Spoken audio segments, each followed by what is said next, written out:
அஸ்வின்ஸ் இனிப்பு காரம் பேக்கரி மற்றும் செல்வ உணவகம். இலங்கை சிறையில் உள்ள மீனவர்களையும் படகுகளையும் விடுதலை செய்ய வலியுறுத்தி தொடர் போராட்டத்தில் ஈடுபட்டு வரும் மீனவர்கள் இன்று திருவோடு ஏந்தி பிச்சை எடுக்கும் நூதன போராட்டத்தில் ஈடுபட்டு வருகின்றனர். இதுகுறித்த விவரங்களோடு இணைகிறார் எமது செய்தியாளர் பூபேஷ். விவரங்கள்.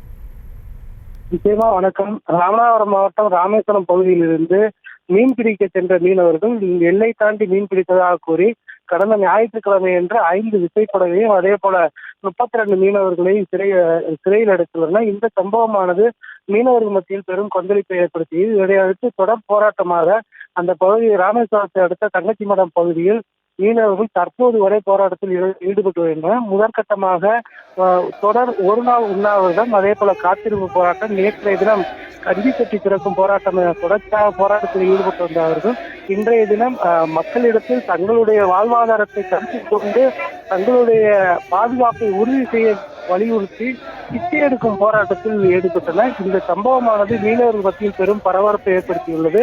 நீண்ட நாட்களாக சிறையில் இருக்கக்கூடிய தமிழக மீனவர்கள் அதே போல அவர்களுடைய படகுகளை மீட்டுக் கொண்டு வர வேண்டும், அதிகமான அபராத தொகை சிறை தண்டனை விதிப்பதை தடுப்பதற்கும் மீனவர்களுடைய வாழ்வாதாரத்தை உறுதி செய்யும் விதமாக நிரந்தர தீர்வு காண்பதற்கு மத்திய அரசு உரிய நடவடிக்கை எடுக்க வேண்டும் என வலியுறுத்தி தொடர்ச்சியாக போராட்டத்தில் ஈடுபட்டு வரக்கூடிய மீனவர்கள் தங்களுடைய கோரிக்கைக்கு இந்த அரசு செவிசாய்க்கும் வரை தங்களுடைய போராட்டம் தொடரும் என தெரிவித்துள்ளனர். ராமேஸ்வரம் பகுதியில் மீனவர்கள் நூதன முறையில் பிச்சை எடுக்கும் போராட்டத்தில் ஈடுபட்ட சம்பவமானது அந்த பகுதியில் பரபரப்பை ஏற்படுத்தியது.